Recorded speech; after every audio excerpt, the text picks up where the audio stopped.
Good morning, everyone. First of all, thank you very much for inviting Krannich Solar. I thank you again on behalf of Krannich Solar. Yes, today, and then I'd like to cover those topics during my presentation. What is the technology behind the photovoltaic system?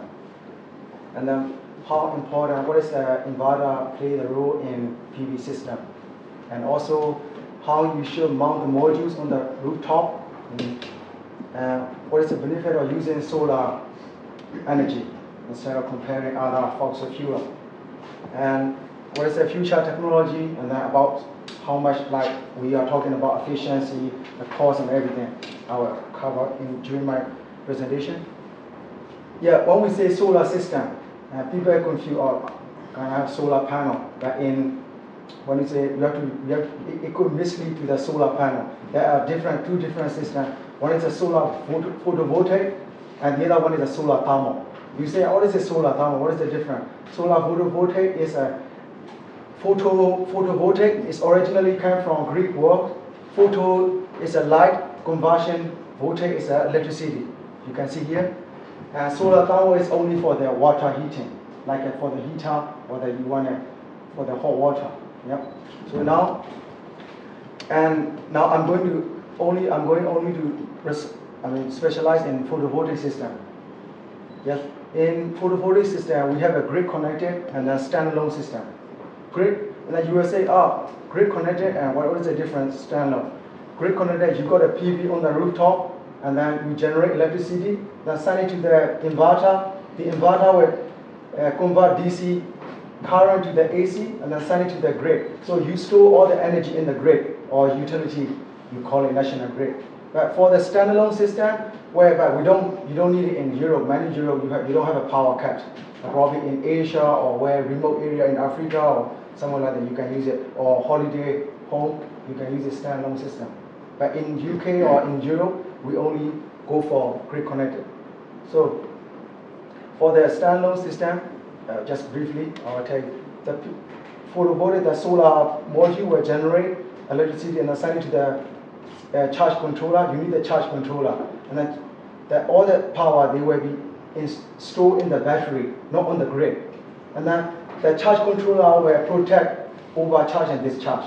During the daytime, it will charge into the battery will store, and then nighttime, the battery will discharge. Then you get back the energy from the battery nighttime. That's how it works. It doesn't store in the grid, national grid. Yep. And we have a many system, also hybrid system. You can, that's a future, but some people they do it. You can combine photovoltaic with the hydropower or any other wind power. You can do the hybrid system. By doing that, you got benefit, because in here we have in UK we don't have that much sun.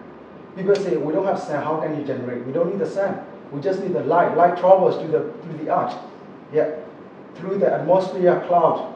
So, but in the future, we might need to combine wind and maybe when we don't have enough irradiance because of the climate in UK. So, and then when the sun is not, when we don't have too much light, and then the wind always. The problem is, and then you might probably raise a question, why we don't do the wind power? No, the problem is wind is always, you can, even you standing anywhere, you have a wind. That way, you don't have time for the discharge. You are overcharging all the time. That's the problem. Yep. And okay, when we go to the photovoltaic system, we have we use a crystalline, the silicon cell. In silicon cell, you have a monocrystalline and a polycrystalline. And also for the thin film module, they use amorphous or cadmium telluride and a CIS. They use it. So, but in here, many people they use it monocrystalline and polycrystalline. People previously they say monocrystalline. What's the difference polycrystalline? But in previously monocrystalline they are more efficient than polycrystalline.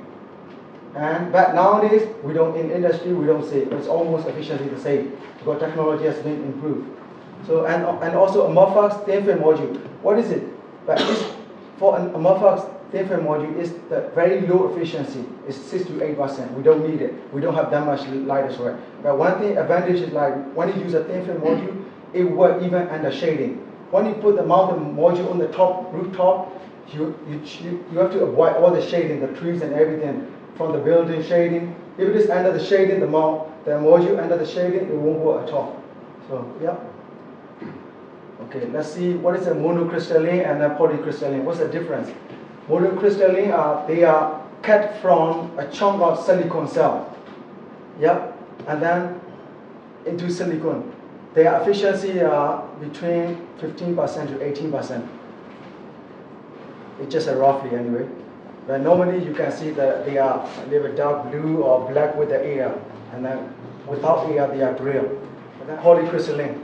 Polycrystalline, they are cut from like a multiple silicon cells, and then they are cheaper than monocrystalline because you can see that. If I ask you what's the difference, you can normally say, oh, this is more dark, and the other one is more blue. It's not about that because of the way I just mentioned that how when you cut the silicon, you can see the diamond shape here. You can see sometimes monocrystalline with the blue color as well. With this blue color, only the diamond shade, because I just said that they are cut from silicon, single ingot. But those polycrystalline, they are from multiple, right?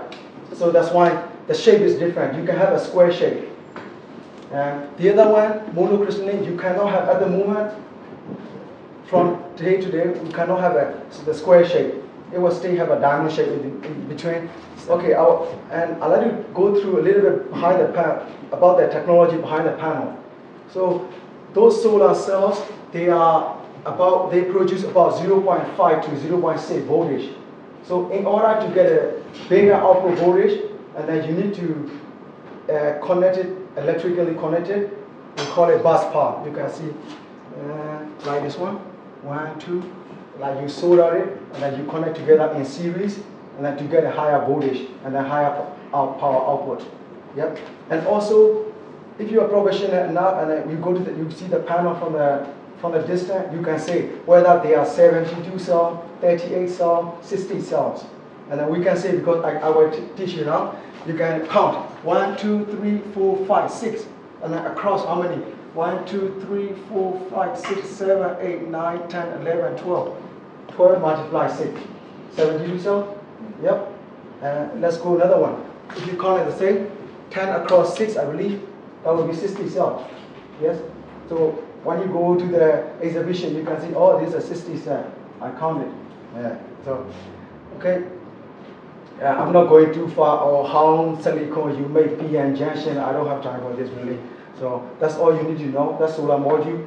And also, when you buy the solar module, we have to check the standard test condition. They call it STC. They have about irradiance 1000 watt per square meter. So if you buy the panel 240 watts, and then that will produce only, you will get 240 watt per square meter. So that's irradiance. Yeah, and also you check the panel, you will see air mass. What is it? What is the air mass? 1.5. They have the light. When the light travels to the eye, it has to go through the atmosphere cloud. So you have to be considered those as well. And the temperature, they are about 25 degrees Celsius. Only mount the module on the rooftop. Yep. And people say, oh, I bought that panel. Why? When they check with the clamp meter outside, I bought 240 watt, I'm not getting 240 watt. No, because you won't, to be honest, that's why you will never get 100% efficiency. I don't guarantee. Even the installer asked me, oh, can you guarantee? Well, that's a manufacturer, they have a 25 years performance warranty. It's not product warranty. And then it all depends on the efficiency, all depends on latitude. You are in northern part of England, you have a more shading, latitude 54, 55, coming down 53, 54, 51. And also the shading and the tail, whether orientation, south facing, southeast facing, east-west facing. So it all depends on everything, the tail orientation. So that's efficiency.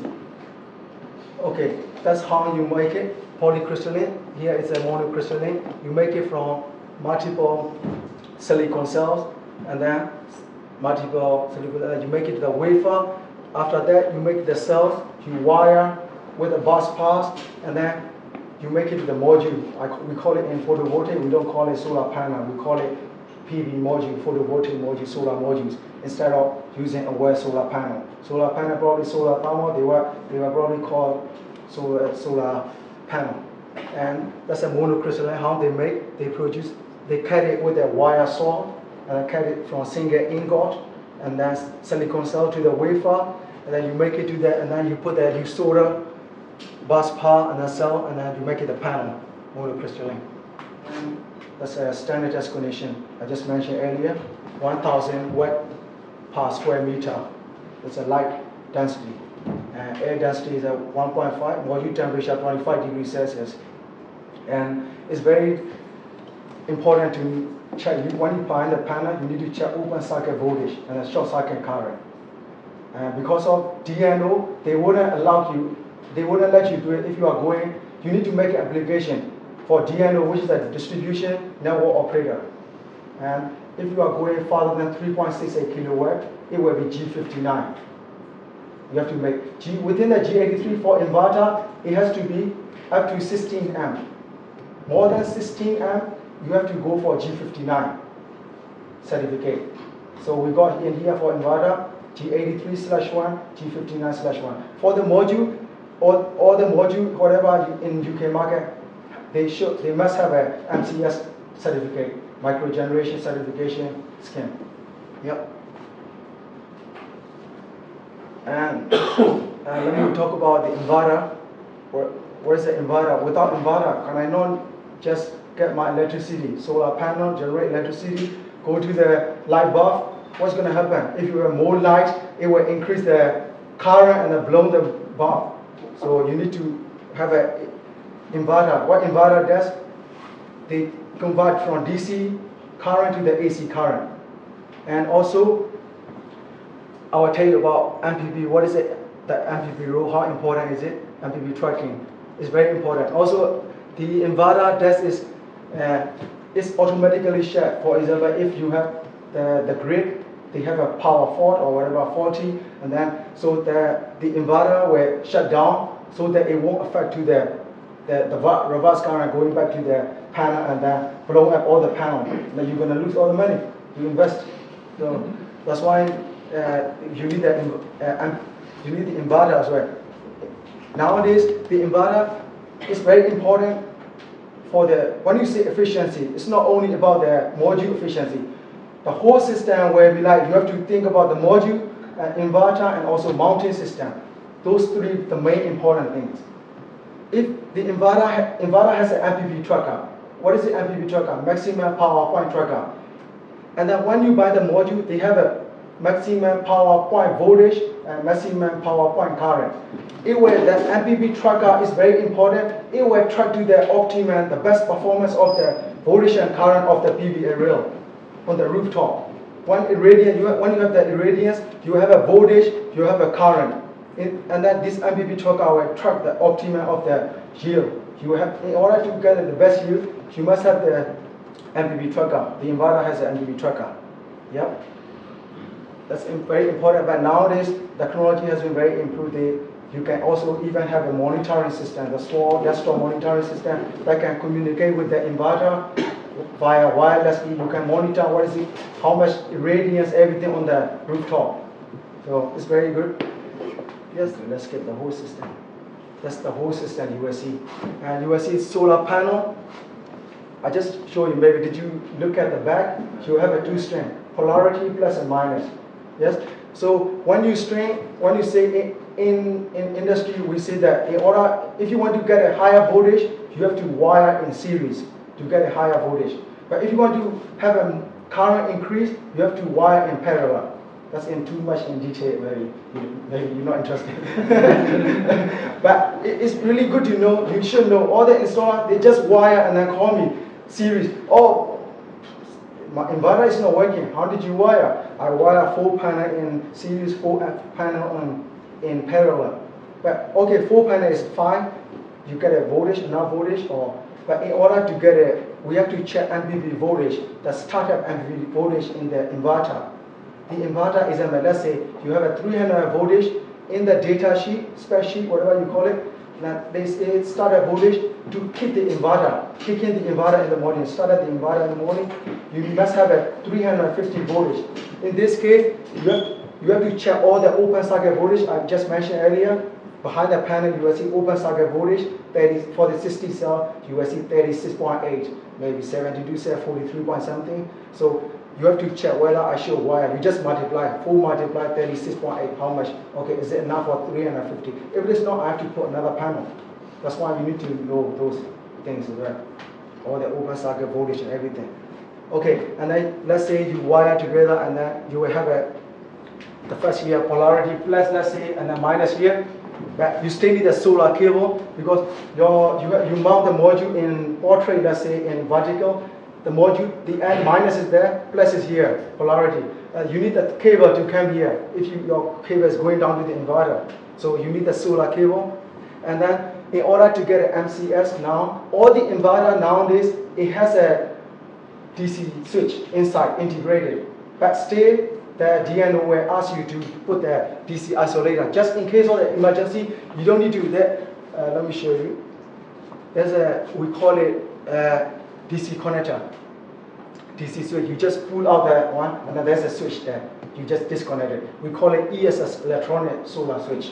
In here, you just pull it out, and then you will find the switch inside.